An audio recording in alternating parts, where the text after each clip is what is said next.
A very good morning, everyone. Good morning, dear students. See, we have already started with our history chapter 8 devotional paths to the divine. And children, we have discussed half of the chapter. We started with the idea of Supreme God, then a new kind of bhakti in South Nayanar, Alwards. Then we, discussed about philosophy and bhakti. Then Basavana's Veera Shaivism. Now, children, see, after that, we have done the saints of Maharashtra as well. Today, we are going to start with Nathpanthi, Siddhas, and Yogis. Now, children, see, a number of religious groups they emerged during this period, which we talked about, and they totally criticized the rituals and other aspects of conventional religion and social order. They just criticized, they were against all these rituals, all the old type of religions, fine, and the social order which they were following, and they simply logically gave arguments to all these, fine. Then among them, children, the Natpanthi, Siddhacharas, and Yogis, fine, they were the one who were criticizing all this, fine. Now they said, fine, they talked about the oneness of the world, means there should not be any caste system or anything, fine. They said if you really want to attain the path of salvation, you had to meditate. For whom you have to meditate? For the formless ultimate reality, for the one who is without any form and who is the reality. And how you can meditate, why you have to meditate? For the realization of oneness within, find the oneness which is there with that ultimate reality, that you have to realize. And if you want to achieve this, what you have to do? You have to train your mind and body. How you can train your mind and body? With different type of yogasanas, breathing exercises, meditations, and all, fine. Now these group of people, they became very popular in the low castes, fine. And their criticism, like for the conventional religion, it made a solid ground for the devotional religion to become popular force in the northern India. So they became very popular in the northern India. Then come Islam and Sufism, fine. Now see, the sons had much in common with the Sufis. Sufis and the sons are mostly common, so much as so that it believed that they adopted many ideas of each other. Even they were adopting ideas of each other. Sufis were Muslim mystics. They were related to Muslim religion. They rejected outward religiosity and emphasized love and devotion to God and compassion towards all fellow human beings. So they said that the outward, the showing of religion, and that should not be there. Instead, we should always emphasize on the love and devotion towards the God, fine. And we should have a feeling of love even for our fellow human beings. Now, Islam told, it talked about the strict monotheism or submission to one God. They talked about one God, fine. And it also rejected the idol worship. You might have seen that in Islam, Muslim religion, no idol worship is there. They are not worshipping any form of God, fine. And considerably simplified rituals of worship and collective prayers. And they simplified the all the rituals which were very complicated and other bhakti types, so they made them very in a simple way. At the same time, Muslim scholars, they develop a holy law. What they named their holy law? Shariat, fine. The Sufis, they often rejected, already rejected the elaborate rituals and the rituals and the code of behavior which one needs. And they all, whatever Muslim religious scholars were demanding for, they all the Sufis, they rejected all this.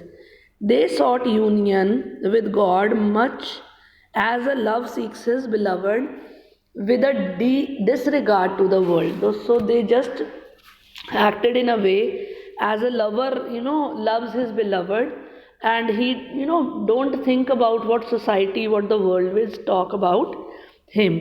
Fine. Then children, sorry, the the saint poets, the Sufis, they composed poems and they expressed their feelings, rich literature in prose, and they wrote different fables, stories, which was they developed around them. Fine.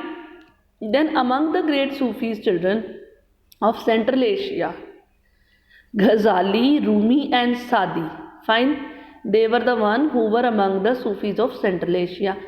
Same like Nathpanthi, Siddhas, and Yogas, the Sufis also believed that the heart can be trained to look at the world in a different way. So we have to train our heart to look at the world in a different manner. Fine. So they develop elaborate method of training using zikr. So what their method of training was zikr. Zikr means chanting a name or it's a sacred formula. Chanting something regularly. Contemplation, sama, that is singing, raqs, that is dancing, discussion of parables, breath control, etc. Under the guidance of a master of peer. Whatever you are doing, you have to be under the observation of some master, and you can call him peer also. Thus emerged the silsilas. Now what were the silsilas? They were a genealogy of Sufi teachers. Fine. So it was a group of followers who were who were following the Sufis. Fine. Each following a slightly different method. So their method means tariqa. They all have a different method of instruction and ritual practice. So after that, children, see a large number of Sufis from Central Asia, we talked about this, settled into Hindustan. From the 11th century onwards, they starting settling down in Hindustan. Fine. Then this process was even strengthened with the establishment of Delhi Sultanate, and you talked about Delhi Sultanate. So at that time, their settlement became more strong. When several major Sufi centers developed all over the subcontinent. So during the Delhi Sultanate, so many religious centers, Sufi centers that were developed all over the subcontinent. So it became very easy for them. The Chishti Silsila was among the most influential order. So Khwaja Muinuddin Chishti you talked about, so that was the most influential silsila for this. It had a long line of teachers. So many teachers were there, like Khwaja Muinuddin Chishti of Ajmer, Qutbuddin Bakhtiyar Kaki of Delhi, Baba Farid of Punjab, Khwaja Nizamuddin Auliya in Delhi, and Banda Nawaz Gisudaraz, that is in Gulbarga. Fine. Now these Sufi masters, they used to held their assemblies in their kankhas or hospices. Now what are the hospices? They were the house of rest for the travelers. Fine. Especially one kept by a religious order. So all these religious people, they used to stay here. Fine. Devotees of all descriptions, including members of royalty, nobility, and ordinary people, flocked to these khangas. So many people, they used to visit this sort of places. Fine. Then they discuss about the spiritual matters, or they discuss about all the spiritual matters. Fine. And just to get the blessings of the saints in solving their worldly problems. Fine. Now they were doing this by simply attending the music and dance sessions. Fine. Then often people, they attributed Sufi masters. Fine. with miraculous powers. Fine, people used to see their masters with miraculous powers that could relieve others for their illness and troubles. Fine, so that the others get relief from their problems. So these people, they would have some, miraculous powers with them. The tomb or dargah of a Sufi saint became a place of pilgrimage to which thousands of people of all faiths thronged. So the tomb or dargah which was made, in memory of these people, so a lot of people still they go to these places. Fine. Then children comes the new religious developments in the north. Fine. North India. Now the period after the 13th century, what happened? See, what happened, the new religious development in the North India, the period after the 13th century, it saw a new wave of bhakti movement in North. Fine. This was the age when Islam, Brahmanical Hinduism, Sufism, various strands of bhakti and the Nathpanthis, Siddhas, Yogis, they all were influencing one another. And you have seen new towns, kingdoms, they were also emerging, and people were taking up new professions. They were just going for something different, and they were just finding a new role for themselves. Fine. So this was the time of such, everybody was getting influenced with one another. Fine. Now such people, especially craft persons, peasant, traders, laborers, thronged to listen to these new saints and spread their ideas. So they were all coming and listening to these saints, and they were spreading the ideas of all these saints. Fine. Now some of them, they were like Kabir and Baba Guru Nanak. They were rejecting all the orthodox religious, whatever they were following. They were just rejecting all this. Fine. Others like Tulsidas, Surdas, they were accepting existing beliefs and practices, but they wanted to make these practices accessible to all, means so that people from all castes could be, can take part in this. Tulsidas, he conceived of God in the form of Rama. So what he was praising? Rama. Fine. Tulsidas' composition Ramcharitmanas, who was written in Awadhi, a language which is used in eastern Uttar Pradesh, is important both as an expression of his devotion also and as a literary work also. Surdas was an ardent devotee of Krishna. His composition compiled in the where they were compiled in Sursagara, Surasaravali and Sahitya Lahari.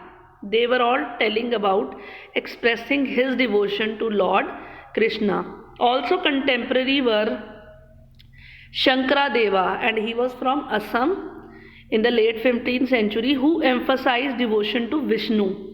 And he used to compose poem and plays in Asmi language for Lord Vishnu. He began to practice of setting off Namghars. What he was making Namghars, or the houses of recitation and prayer, where they could practice the continues to date. Till date they are having these sort of, Namghars and this houses for recitation. Fine. Now this tradition was also included some different saints like Dadu Dayal Ravidas, Mirabai. Mirabai, she was a Rajput princess. You might have heard about her. Fine. And she married into a royal family of Mewar in the 16th century. But she became a disciple of Ravidas, who was a saint from a caste considered as untouchable, and then she devoted herself to Lord Krishna, and she composed numerous bhajans which were expressing his intense devotion to Lord Krishna. Her songs also openly challenged the norms of the upper caste and became popular with the masses in Rajasthan and Gujarat.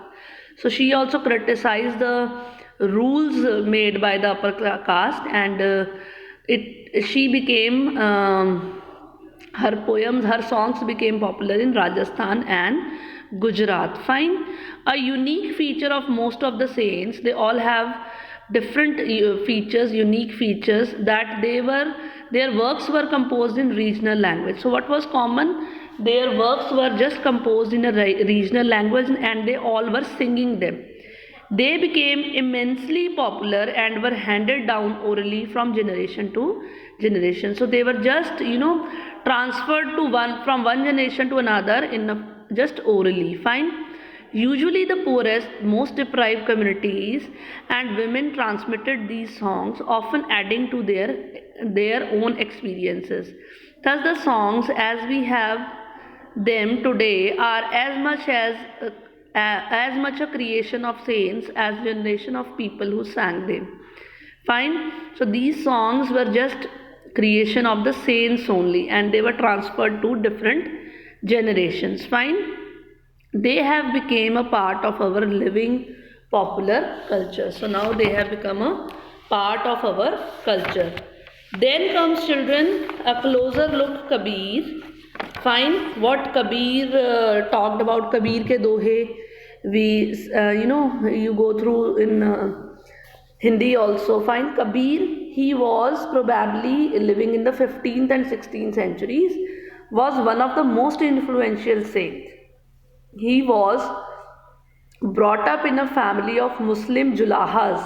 Julahas are the weavers, those who make clothes, and they were living near the city of Banaras, that is Varanasi. And there is a very little information, reliable information, means correct information about his life. And how we get to know about his ideas? From the vast collections of verses called Sakhis and Pads, said to have been composed by him and sung by wandering bhajan singers. So just from his compositions we got to know about Kabir. Some of these were later collected and preserved in the Guru Granth Sahib, Panchwani and Bijak. And his bhajans or his dohas, fine, they are preserved in Guru Granth Sahib, Panchwani and Bijak. Fine. Now Kabir, what he talked about, Kabir's teachings were based on a complete, indeed vehement rejection of the major religious traditions. He was just rejecting all the religious traditions. His teachings openly ridiculed all forms of external worship of Brahmanical Hinduism and Islam. He rejected all this. Fine. Whatever externally you are showing, the preeminence of the priestly classes and the caste system. So he rejected all these things. Fine. The language of his poetry was a form of spoken Hindi, widely understood by ordinary people. So language was very simple, just as simple Hindi is used, and it can be understood by everyone. Fine. He also sometimes used cryptic language, which is difficult to follow. So sometimes he is using a different language which is hard to understand. Kabir believed in the formless supreme God and preached that the only path of salvation was through bhakti and devotion. Kabir drew his followers from among all the Hindus and Muslims. So his followers were from Hindus also and from Muslims also. The last topic of the children, a closer look, Baba Guru Nanak. Fine. So this is the last topic. You all might have heard about Baba Guru Nanak. So Baba Guru Nanak 1469 to 1539. Then about Kabir. Fine. We know about both of them. Now Baba Guru Nanak was born in Talwandi, that is Nankana Sahib, which is in Pakistan now, and he used to travel wildly before establishing a center at Kartarpur. So he travelled. Where is Kartarpur? Dera Baba Nanak on the river Ravi. Fine. So a regular worship that consisted of singing of his own hymns was established there for his followers. So simple type of worship was there, singing of hymns. Fine. Irrespective of their former creed, caste, gender, his followers ate together in a common kitchen langar. So till now you see in Gurdwaras there is a common kitchen langar where anybody can go and have food.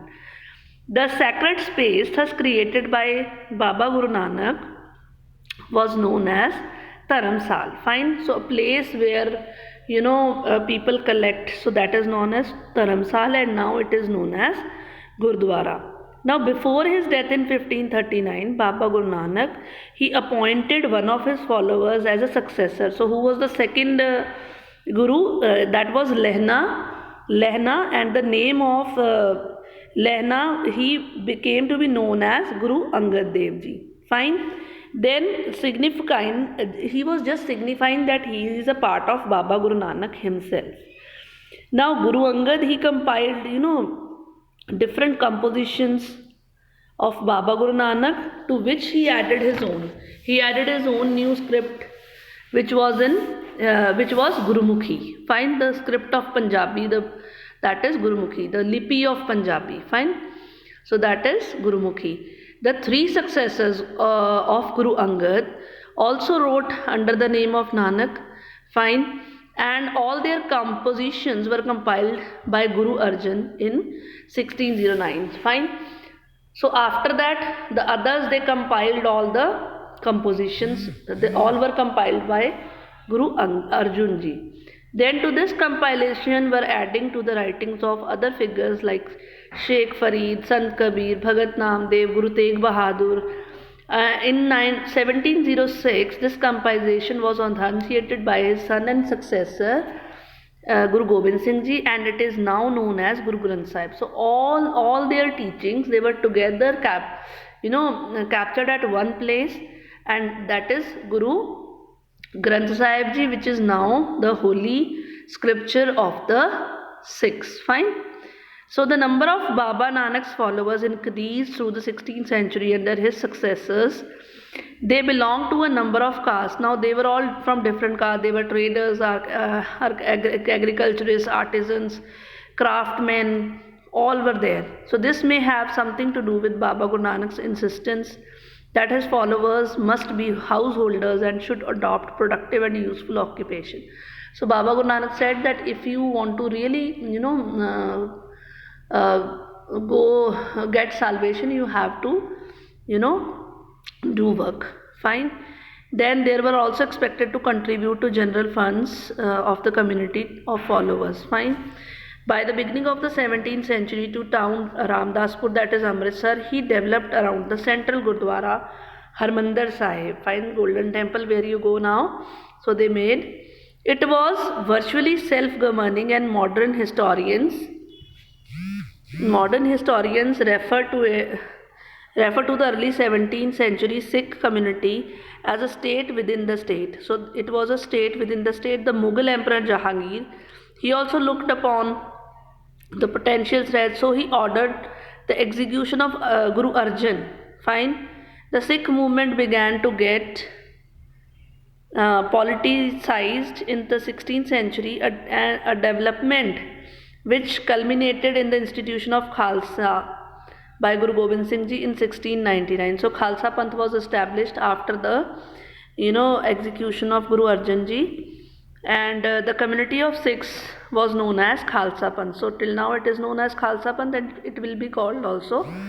So it became a political entity now.